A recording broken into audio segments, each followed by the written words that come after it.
Bien, bienvenidos de vuelta. Gracias por seguir acompañándonos. Tenemos temas muy interesantes para continuar y quiero empezar dando la bienvenida a Gastón Guiribet, que se une ahora a nuestra tertulia. Hola Gastón, ¿qué tal? ¿Cómo estás? Hola, ¿cómo están? Gracias por Muy la invitación de nuevo, Héctor.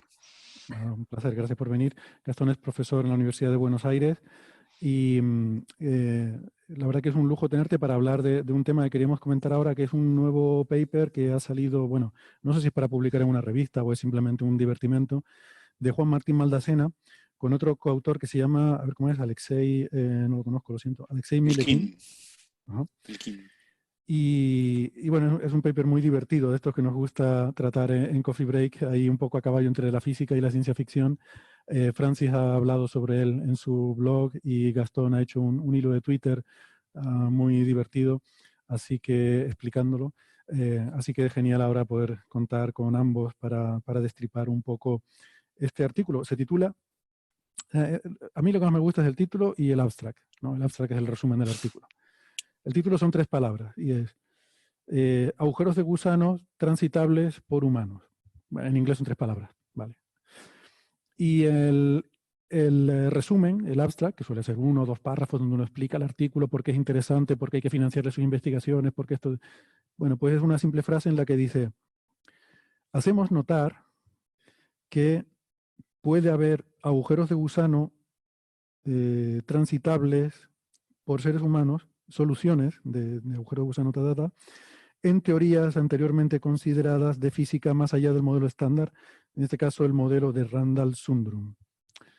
Entonces, bueno, por dar algo de introducción, los agujeros de gusano son un rasgo de la relatividad general que se ha reconocido desde hace mucho tiempo. Se llamaban originariamente puentes de Einstein-Rosen. Quizás Gastón nos pueda ilustrar un poco sobre la historia de esto.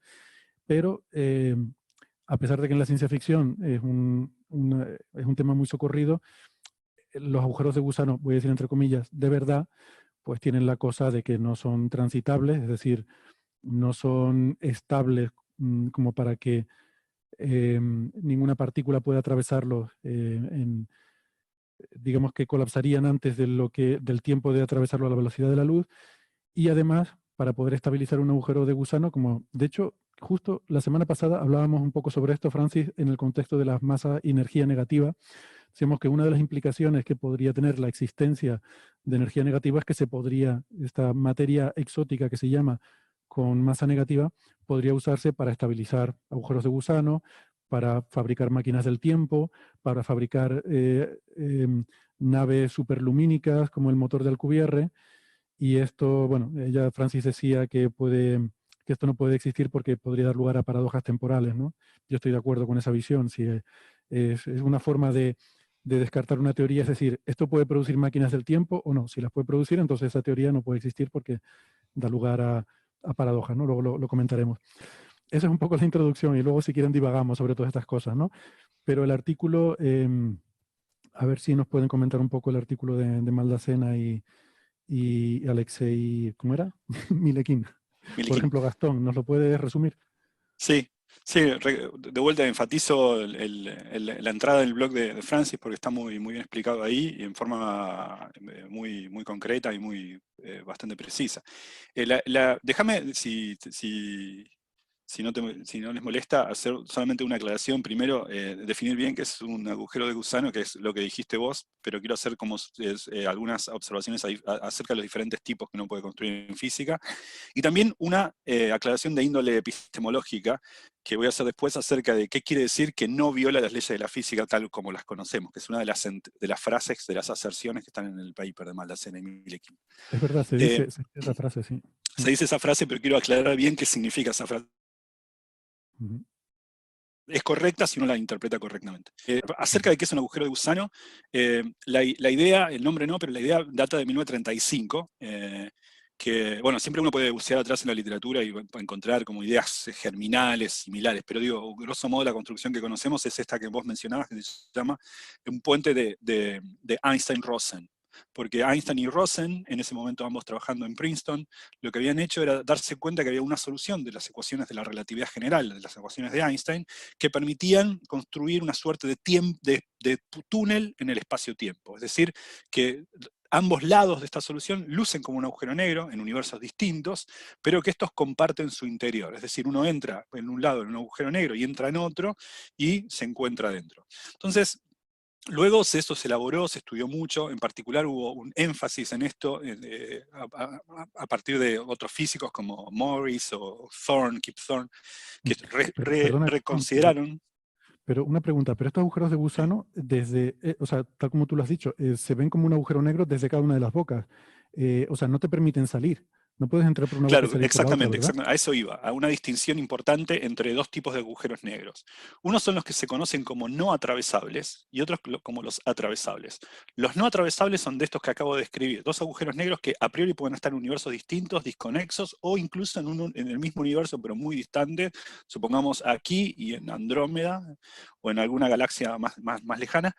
Y esos agujeros negros, uno no puede entrar por un lado y salir por el otro. En ese sentido no serían como la generalización de un puente en el sentido espacio-temporal.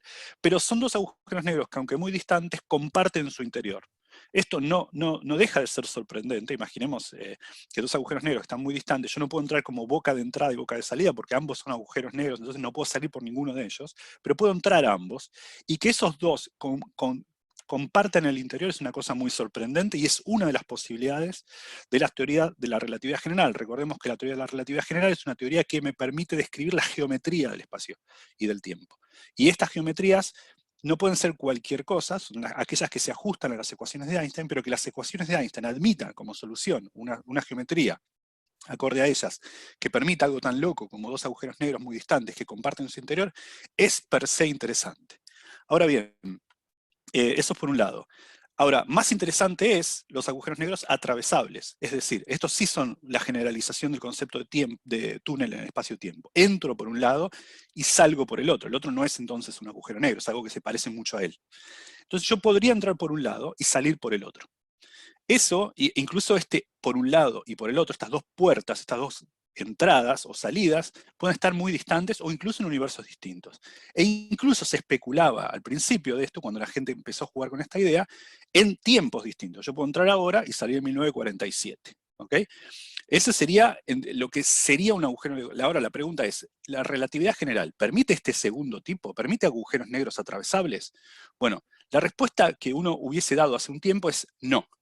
Porque para que esto se llevase, para que esto se diera, tendría que existir lo que se conoce como energía exótica o materia exótica, que no es ni energía oscura ni materia oscura. Es energía exótica significa energía con una que violase algunas condiciones físicas que se conocen como condiciones de energía, que son los requerimientos básicos que uno le pide a la sustancia que existe o que podría pensar uno que existe de manera consistente para que se dé. Por ejemplo, que la energía no sea negativa. Por ejemplo, que la velocidad del sonido de una onda sobre ellas no supere la velocidad de la luz de una onda sobre ellas. Estas son diferentes condiciones de energía que tienen diferentes nombres. La condición de energía fuerte, la condición de energía débil, la condición de energía nula, hay un montón de nombres para ellas. Asumiendo cosas muy básicas como que la energía sea positiva, o que la presión no sea demasiado grande, es decir, que las ondas de sonido no viajen más rápido que la luz sobre esa sustancia que sería aquella de la cual estaría hecha la boca de entrada del agujero de gusano. Entonces uno descartaba esa a priori. Esto tiene una cierta historia. Esta es la primera suposición, ¿no? Lo que yo tuviese respondido hace tiempo. No pueden haber agujeros negros atravesables. Sí los no atravesables, no los atravesables. ¿Por qué? Porque las condiciones de energía impiden su existencia. Ahora, la gente consideró lo siguiente. ¿Quién dijo que no puede haber energía negativa? Bueno, es una condición. Uno mira la sustancia alrededor de uno y no hay eso. Y aparte, si la hubiese, porque uno podría pensar, no habrá una que no conoces, no porque se desestabiliza el espacio, hay un montón de propiedades, de problemas teóricos que aparecerían. Ahora, a escalas muy microscópicas, los efectos cuánticos, por ejemplo, algo que se llama la energía de Casimir, en efecto permite que haya una pequeña cantidad de energía oscura. Entonces uno se hace la pregunta, ojo, Perdona, entonces de quiere decir energía que al menos, negativa, porque has dicho energía oscura para no liarnos, sí. energía negativa. Sí. ¿Por qué? Porque ahí entonces uno podría pensar que al menos a escalas muy pequeñas se podrían generar estos agujeros de gusano. No son muy útiles porque yo no puedo entrar por ahí, pero puedo quizá enviar una partícula, llevar información o cosas por el estilo. Entonces sería igual interesante. Bueno, no tan así hubiese dicho una persona un poquito más sutil. ¿Por qué?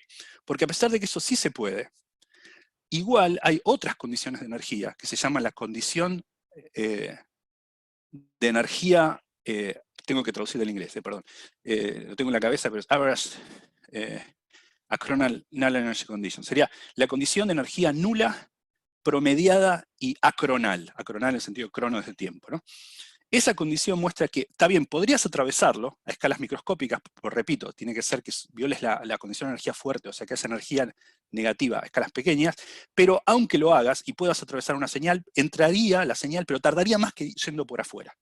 Sería interesante igual, porque es interesante pensar que uno puede atravesar, tener dos canales para enviar algo, pero no sería muy útil, porque yo viajaría por ahí y primero, siempre llegaría en mi futuro, no al pasado, lo podría usar para viajar lejos, pero no para viajar en el tiempo. Y por otro lado, si voy por afuera, tardo menos tiempo. Entonces, ¿qué sentido tendría? Diría uno. Bueno, y por otro lado es microscópico y no puedo pasar. Ok, está bien, existen los agujeros de gusano, o podrían existir, mejor dicho, le voy a poner en subjuntivo impotencial, pero si se diesen esas condiciones. Ahora bien, lo que encuentran ellos hace poco es lo siguiente, que esto de que los agujeros de gusano sean microscópicos no es necesariamente así. Los agujeros negros, los agujeros de gusano, perdón, son microscópicos si yo los construyo con esta energía negativa que se da por efectos cuánticos a escalas muy pequeñas, porque la materia de lo que uno conoce como el modelo estándar, las partículas que nosotros vemos, lo permitirían solamente a escalas muy pequeñas. Pero si hubiese un tipo de materia oscura, hay materia oscura en el universo, pero otro tipo de materia oscura que la acompaña a esta, que también violase las condiciones de energía de forma tal de permitir que se abra un túnel, este túnel podría ser, si los agujeros de gusano, grosso modo, estuviesen hechos de materia oscura, es probable, y esto muestran Maldacena y Milekin, hacer un agujero de gusano atravesable a escalas macroscópicas, que una persona, por ejemplo, pueda sobrevivir al viaje. ¿Ok? Esa es la primera observación. Y uno dice, bueno, pero aún así no parece muy interesante, porque viajar por ahí adentro tardaría más tiempo que viajar por afuera. Lo cual es cierto, porque hay otras condiciones de energía, como decía antes, que dicen que ineluctablemente es así. Pero ese es el tiempo para el que queda mirando afuera el viaje. Pero para el observador que entra, debido a efectos relativistas, adquiere una velocidad tan alta que para él el tiempo tarda poco tiempo.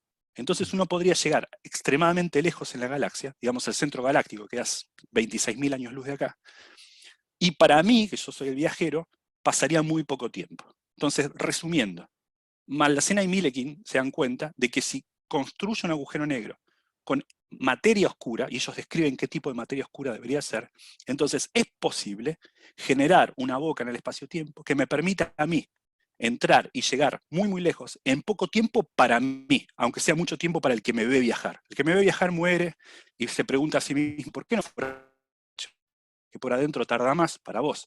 Pero para mí que viaje, tardé muy poco, y estoy en el centro galáctico y puedo hacer mediciones sobre mi agujero negro preferido, que es Sagitario A estrella, que está por ahí. ¿No? Eso sería el resumen de la charla. Ahora déjame hacer una pequeña aclaración epistemológica, porque la frase que ellos tienen en el artículo es muy importante, es los agujeros de gusano, de estos que acabo de describir, no estarían prohibidos según las leyes de la física tal cual las conocemos. Eso no quiere decir que con la física que sí sabemos bien establecida, uno pueda construir esos agujeros de gusano. Porque esos agujeros de gusano, como decía antes, para poder ser A, atravesable, B, a escalas humanas, tienen que estar formados de una materia oscura que no sabemos si existe. O sea, sabemos que existe la materia oscura, pero no el tipo de materia oscura que ellos describen que es necesaria. Entonces, es cierto, no hay ninguna ley física que prohíba que eso exista. Pero eso no quiere decir que con la materia que nosotros sabemos que existe, eso sea posible. Son dos aclaraciones muy distintas. Hay otras cosas de la física que sabemos que no pueden ocurrir, no solamente porque no sabemos si ocurren, sino porque no podrían ocurrir porque serían teóricamente inconsistentes. Esto que ellos necesitan no es teóricamente inconsistente, y eso es lo notable. Pero eso no quiere decir que esto exista. ¿Está bien? Entonces, en resumen, los agujeros de gusano de Maldacena y Milekin podrían ser atravesables por escalas humanas, están hechos de una materia oscura que ellos describen ahí, que podría existir o no, no sabemos, pero al menos no sería inconsistente matemáticamente pensar que existe, y yo viajaría por ahí adentro, podría ir muy lejos, tardaría mucho para un observador que me ve viajar, pero tardaría muy poco para mí en llegar al otro lado. Ese es un poco el resumen. Muy buen resumen. Le voy a pedir ahora a Francis que nos dé su opinión, pero primero quería enfatizar en un par de puntos para que la gente lo tenga claro, ¿no? Que el primero es que lo has explicado muy bien, Gastón, pero para el que viaja por el agujero de gusano puede tardar 10 minutos en ir al centro galáctico, pero para el que lo está viendo de fuera tarda miles de años, suponiendo que va a la velocidad de la luz. Esto es algo que también lo podemos hacer sin agujero de gusano. Quiero decir, la relatividad no te prohíbe a ti, siempre digo, la relatividad no te prohíbe viajar a los confines del universo, lo que te prohíbe son viajes de ida y vuelta y volver al mismo tiempo en el que saliste. Es decir, si tú te acercas lo suficiente a la velocidad de la luz, el tiempo propio para ti puede ser tan breve como quieras. Entonces si yo pudiera construir una nave con medios normales, sublumínicos, suficientemente, que se acerque lo suficiente a la velocidad de la luz, yo podría ir al centro galáctico en 10 minutos, pero pasaría lo mismo que con este agujero de gusano. Para el mundo exterior habrán pasado 10.000 años.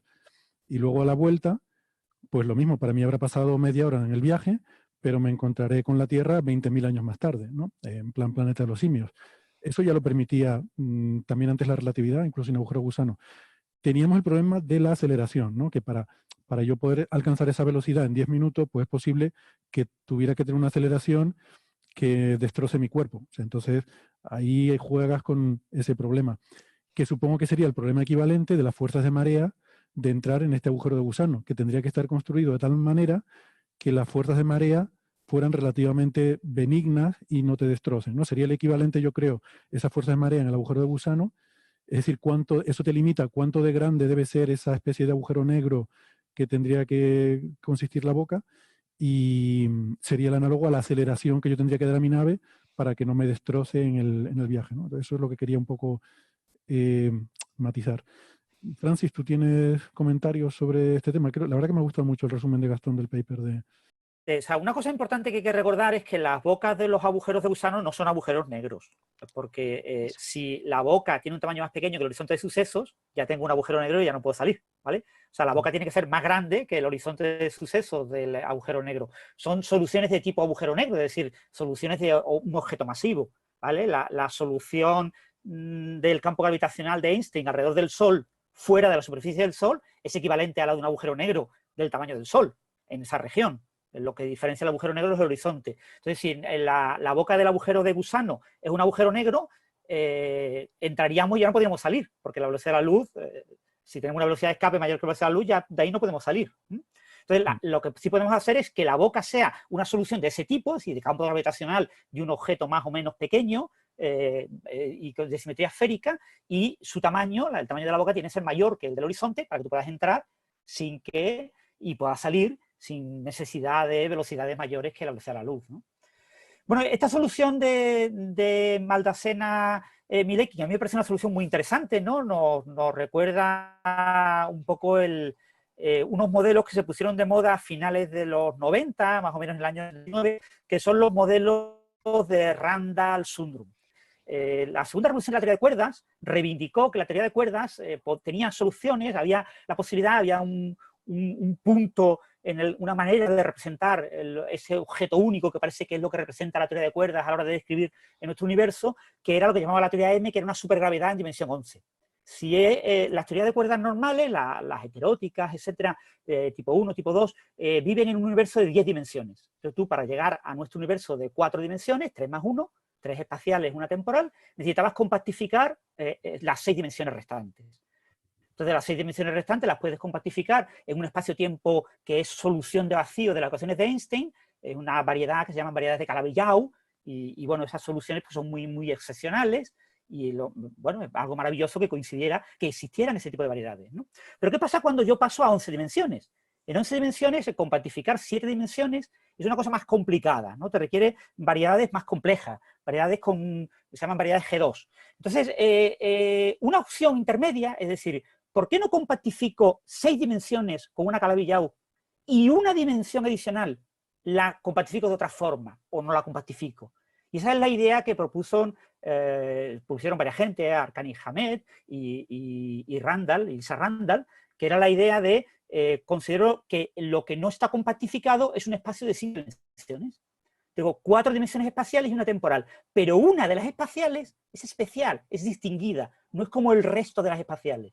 Entonces, es una dimensión que se comporta no como nuestro universo, que es de tipo de Sitter, sino como un universo de tipo anti-de Sitter, ¿no? Entonces, son dimensiones en las que cuando yo entro en esa dimensión de tipo anti-de Sitter, las distancias transversales, las distancias digamos, en el universo de 4 dimensiones, se van acortando conforme yo me meto dentro de la dimensión anti-de Sitter. Es una especie como de acortamiento. Entonces, si yo en la dimensión anti-de Sitter, digamos, de distancia 0, ¿no? En R igual a 0, tengo una distancia de 1 año luz, cuando yo penetro en la dimensión anti-de Sitter, pues yo qué sé, 1 milímetro, esa distancia de 1 año luz se acorta a, yo qué sé, 1 kilómetro. ¿Vale? Hay un factor de conversión exponencial y yo puedo acortarlo en función de un parámetro. Entonces, ¿qué pasa? Que cuando yo entro en esa quinta dimensión, las distancias transversales, en mi espacio en 4 dimensiones, se van acortando. Entonces, yo puedo hacer que un viaje en mi universo de 4 dimensiones, que requiere muchísimos años luz, muchísimos años de viaje a la velocidad de la luz, penetrando un poquito en esa quinta dimensión, se acorte a un viaje que dure muy poco tiempo. Y esa es la ventaja que aprovechan. Bueno, eso lo aprovechaban Randan y Suldrum para explicar el problema de la jerarquía, ¿no? Porque la gravedad era mucho más débil, pero no notábamos esas dimensiones extras, etcétera. Era una manera de resolver un problema que en aquel momento, a finales de los 90, pues era interesante de resolver, ¿no? Y eso es lo que plantea, por ejemplo, Kip Thorne para explicar en la película Interstellar las anomalías gravitacionales, ¿no? Cuando está en el tercer acto Cooper y toca en la pared del tercer acto, pues se produce, bueno, los seres de la quinta dimensión o los humanos del futuro que tienen acceso a la tecnología adecuada para controlar esa quinta dimensión, generan ondas gravitacionales en esa quinta dimensión, pero como esa quinta dimensión es de tipo anti-de Sitter, esas ondas, aunque legalmente se están moviendo a velocidades sublumínicas, permiten conectar puntos que están espacialmente conectados, es decir, que no están temporalmente conectados. No puedo conectar esos dos puntos separados, por ejemplo, 1000 millones de años luz, los conecto penetrando en esa quinta dimensión, pues unos milímetros. Entonces, esta idea es la misma que utilizan Maldacena y Milekin para obtener un agujero negro transitable en el que en su garganta yo me muevo una pequeña cantidad de tiempo, una distancia relativamente corta, y sin embargo conecto dos puntos muy, muy alejados. Pero no puedes hacer trampa con eso, ¿no? Quiero decir, si yo he entendido bien este paper, no puedes usar ese agujero de gusano para hacer atajos con los que mandar información de una boca a otra del agujero de gusano a una velocidad que sería superlumínica vista desde fuera, ¿verdad? ¿O he entendido yo mal esto? Claro, pero si tú estás conectando dos puntos que están muy, muy alejados, si tú conectas dos puntos que están a 1000 años luz de distancia, los conectas viajando una señal lumínica o un humano viajando en unos segundos, pues en realidad puedes llevar esa información a menos tiempo. Claro, de tiempo propio. De tiempo propio para el humano que viaja, pero visto desde fuera, tarda miles de años o lo que sea. Claro, siempre visto desde fuera es lo normal, claro, sí. Claro, por eso digo, pero o sea, si este tipo de agujeros de gusano no permite ni matar a su propio a tu abuelo, progenitor. No permite ciclos como, temporales cerrados. Exacto, o si vieron el episodio de Futurama, es un poco más divertido. Cuando Fry... Claro, sí, es su propio abuelo. Su porque propio conoce a su abuelo. abuela de joven y resultó ser muy guapa.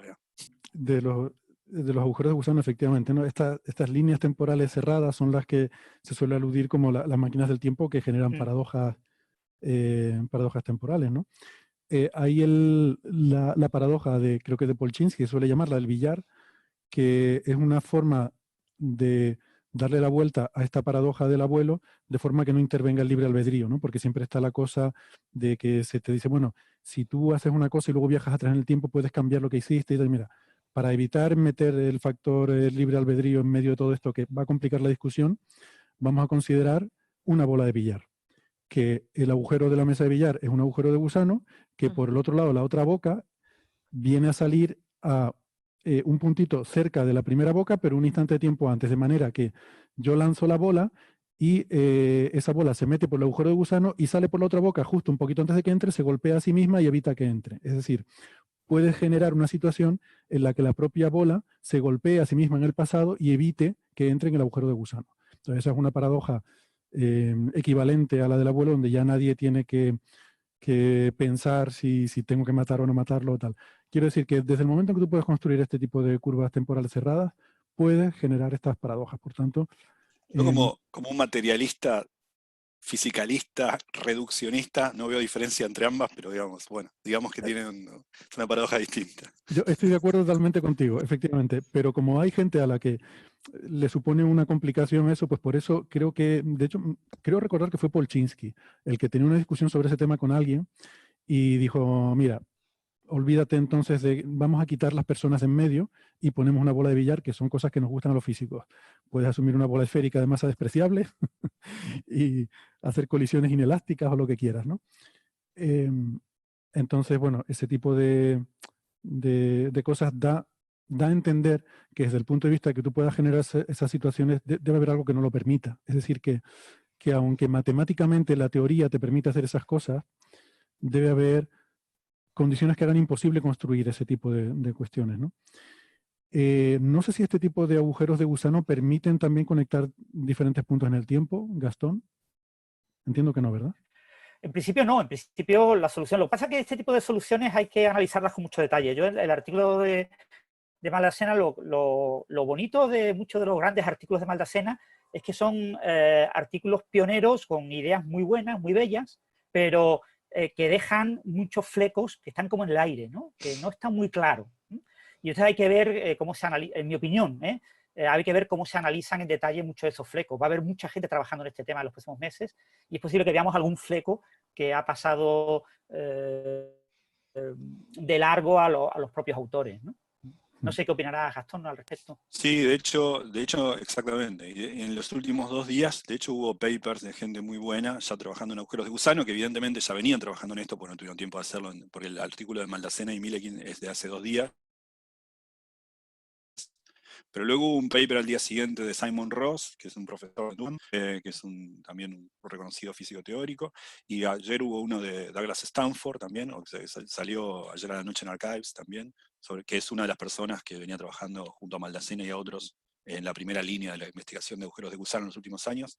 Y también, y esto así también disparará una ola de, tal como dice Francis, hay muchos detalles que estudiar. Esto está basado, por ejemplo, en un artículo de Maldacena anterior de este mismo año sobre agujeros de negros magnéticos, que si uno quiere bucear en los detalles de este paper reciente de Maldacena y Milekin, tiene que ir primero a aquel paper, porque para entender hay una reducción de teoría 4-dimensional a 2-dimensional, que tiene que ver con los niveles de Landau cerca de los agujeros negros, que son magnéticos y tienen un campo magnético muy grande. Todos esos artículos son recientes y están interrelacionados. Entonces van como construyéndolo de a poco. Es decir, sin este artículo previo de Maldacena sobre agujeros negros magnéticos, no hubiesen podido construir este reciente de agujeros de gusano, y hay detalles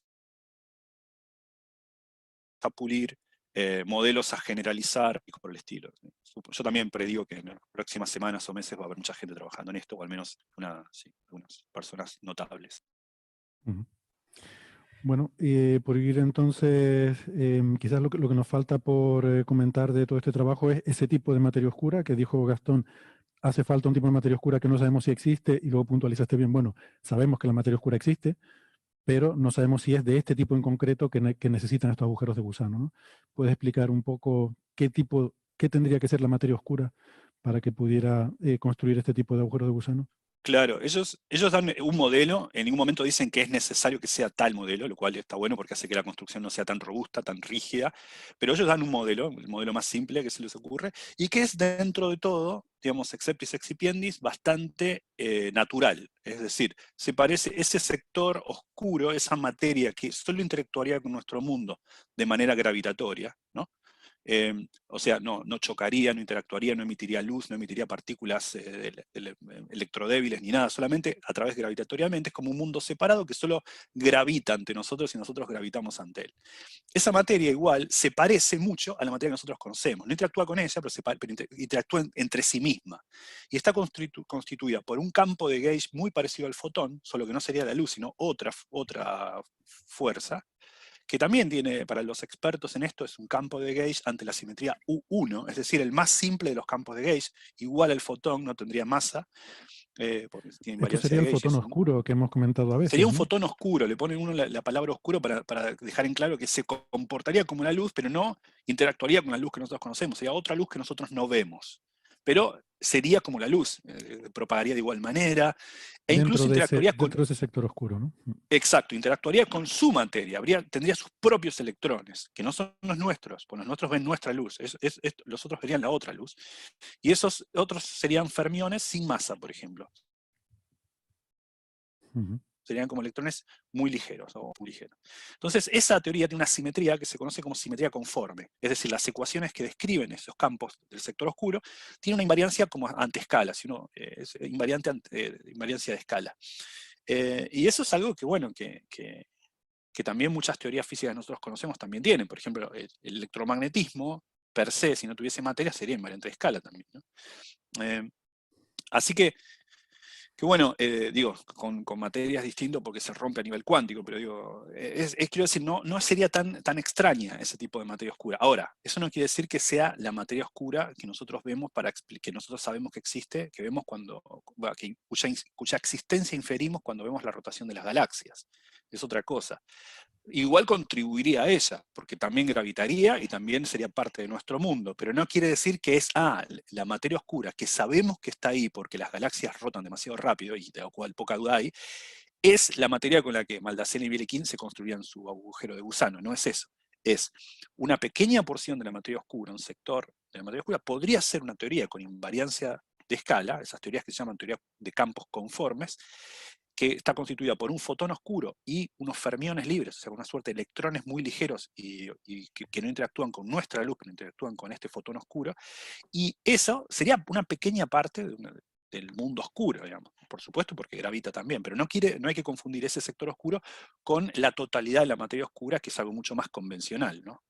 Esto de que sea convencional, hay que aclarar a la gente que vieron como uno va construyendo qué es convencional para uno en función de en qué área trabaja. A mí alguien me habla de un planeta y para mí es lo mismo que ser mecánico automotriz, o sea, es una cosa bien concreta, ¿no? Pero para otro diga, ¿cómo va a ser mecánico? Estamos hablando de un planeta lejano. Quiero decir, ¿qué es para uno? A mí por eso las cosas de planetas y de astrofísica me interesan más, un poco porque están más alejados de mi tema, y siempre son cosas que me interesaron de chico, pero de las que sé poco, ¿no? Entonces, no sé cómo explicar esto. Pero lo que quiero decir cuando digo convencional, la materia oscura es convencional, suena raro, así me quiero explicar a mí mismo. Quiero decir, es una materia oscura, significa, es algo que vemos, que sabemos que está, cuya existencia inferimos por cómo rotan las galaxias.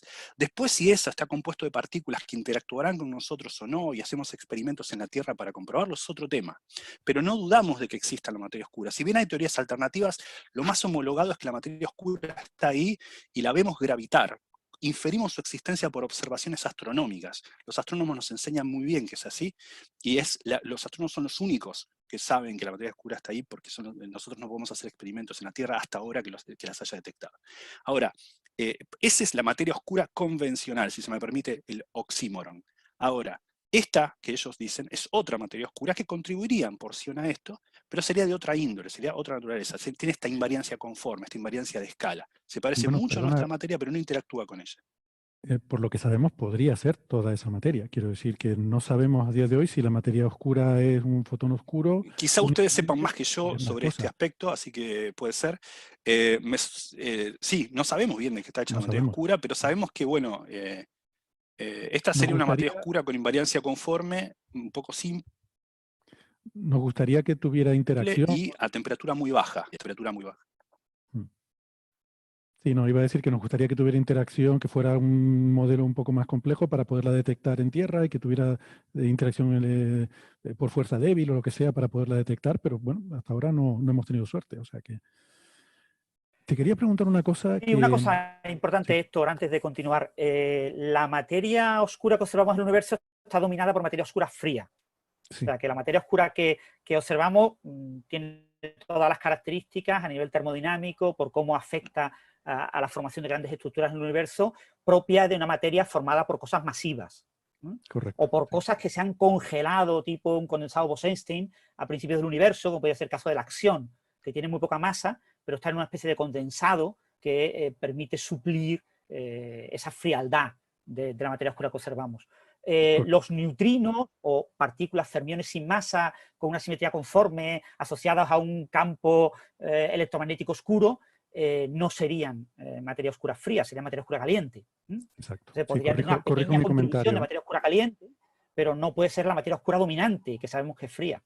Claro, corrijo mi comentario. Entonces, no es cierto lo que yo decía de que podía ser esa materia oscura, que tal. No, no puede serlo. Podría ser una parte pequeña de eso. Una parte pequeña. Sí. Para concluir, una pregunta, porque antes mencionaste algo de agujeros negros magnéticos y eso me trajo a la mente una inquietud que he tenido siempre hace mucho tiempo, pero no me he visto en la situación, la necesidad de investigarlo y aclararme esa duda, pero siempre la he tenido. Tengo un problema, me rechina mucho imaginarme un agujero negro y líneas de campo que salen de él. Entonces, con el tema de carga eléctrica, vale, sé que uno de los parámetros que definen un agujero negro puede ser su carga eléctrica. Pero en el caso del campo magnético no es, o sea, los agujeros negros no tienen pelo, no tiene dipolo magnético.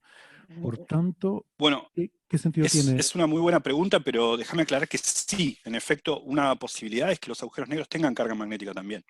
Uno, cuando es completamente cierto lo que decís y es una muy buena pregunta porque para aclarar un poco las cosas. Un agujero negro, hasta donde sabemos, no tiene pelo, significa está caracterizado unívocamente cuando está en equilibrio por su masa, por su velocidad de giro, es decir, su impulso angular, y su carga eléctrica, se suele decir, pero también su carga magnética. Uno no lo incluye eso porque uno piensa que los monopolos, hasta donde sabemos, no existen. Pero en realidad, estrictamente hablando, uno puede pensar que los agujeros negros tienen una carga eléctrica y magnética, ambas de ellas, una de las dos. Eso se llaman diones, usualmente, cuando son agujeros negros diónicos, porque tienen de dos cargas, de eléctrica y magnética. La geometría es totalmente idéntica a la de un agujero negro cargado. El campo magnético no, como bien decís vos, en ese caso hay líneas de campo magnético cuya divergencia no es cero, pues salen del agujero negro, emanan no como un dipolo, sino como un monopolo magnético. Como un monopolo. Si existiesen los monopolos magnéticos, que pueden existir, ¿por qué no? Si estos agujeros negros se hubiesen dado como agujeros negros primordiales desde el comienzo del universo, así como pudiesen haberse dado también monopolos que no sean agujeros negros desde el comienzo del universo, no lo sabemos. Nunca vimos un monopolo, nunca vimos un agujero negro cargado magnéticamente, nunca vimos tampoco un agujero negro cargado eléctricamente, porque eso sería muy difícil desde el punto de vista astrofísico, porque se ioniza el plasma y rápidamente se neutralizaría. Y también no habría un mecanismo para generarlo, claramente. Digo, claro, no es que claramente no habría un mecanismo, sino que no hay un mecanismo que lo generaría claramente. Y entonces, pero ahora, la posibilidad matemática está en las teorías más convencionales. La teoría de Einstein, acoplada a la teoría de Maxwell, es decir, la teoría de la relatividad general y el electromagnetismo que conocemos, permite como posibilidad un agujero negro cargado magnéticamente. Vale, pero eso no es algo... Ok, entiendo lo que dices, pero yo no iba a eso. Yo iba pensando en una estrella de neutrones que tiene un campo magnético tan intenso que colapsa un agujero negro. ¿Qué pasa con ese campo magnético? No es un monopolo, es un dipolo. No, exacto, no, perdóname, no, si esa es la pregunta, no porque ahí no hay carga magnética, hay un campo magnético, pero no hay carga magnética, es un dipolo. Por conservación de la carga magnética nunca se formaría un monopolo. Se formaría un agujero negro que si está rotando mucho y mantiene una carga eléctrica, podría tener un campo magnético dipolar él. Pero si ni siquiera tiene carga eléctrica, el agujero negro Supongamos que no, rotaría, es como la estrella de expulsaría las neutrones. líneas de campo y el campo lo envolvería, digamos. A ver, ¿cómo? Perdón, repite esa última parte. Claro, por ejemplo, supongamos que uno tuviese un pulsar o un magnetostar o cualquier estrella de neutrones que tiene un campo magnético muy intenso y está rotando y colapsa un agujero negro, supongamos que no había colapsado del todo o algo le hace colapsar o lo que fuere, se forma un agujero negro. Entonces hay varias posibilidades. Una es que el agujero negro mantenga, pensemos, del punto de vista astrofísico esto quizá no tenga mucho sentido, pero teóricamente sí, mantenga una carga eléctrica, no magnética, eléctrica. Entonces, si mantiene una carga eléctrica, al quedar rotando y tener una carga eléctrica, genera un campo magnético que sale como si ella misma es un dipolo. ¿Está bien? De igual manera una estrella de neutrones, pero más compacta aún. Ahora, la carga eléctrica no estaba en la estrella de neutrones originalmente, porque son neutras las estrellas de neutrones. Entonces, en realidad, no hay una carga eléctrica. Así que el agujero negro no puede tener carga eléctrica. Si esa posibilidad que acabo de mencionar, si bien es teórica, no se puede dar en contexto astrofísico. ¿Qué pasaría con el campo magnético que la estrella de neutrones sí tenía? Bueno, el agujero negro, al haber colapsado un agujero negro, el agujero negro sigue rotando y las líneas de campo que estaban en la magnetostar son expulsadas del agujero negro y quedan en la materia circundante, por ejemplo, el disco de acreción, o lo que fuera, bordeando el agujero negro. Sigue siendo, visto de lejos, sigue siendo una estructura que puede tener cierto dipolo magnético, pero no quiere decir que el agujero negro per se sea un dipolo magnético. Una tercera opción es que el agujero negro tenga una carga magnética, pero para eso tuvo que haberla tenido ya la estrella de neutrones original, porque se conserva la carga magnética como la carga eléctrica.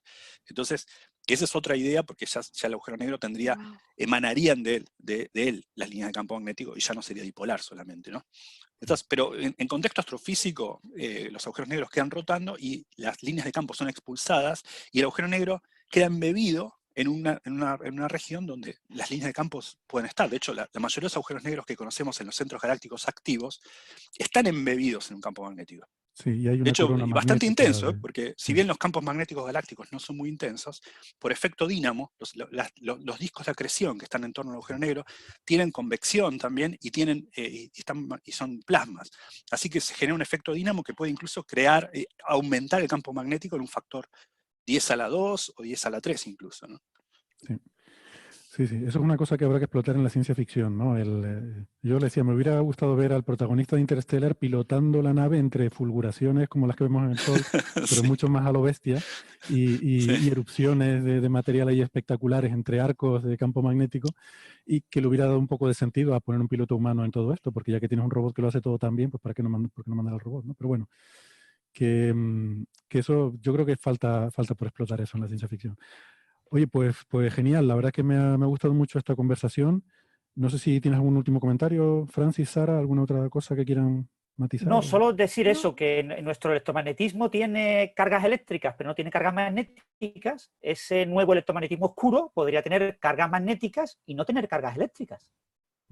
Y serían fermiones sin masa, tipo electrón, pero con carga magnética, es decir, nosotros le llamaríamos electrones monopolo o algo por el estilo, ¿no?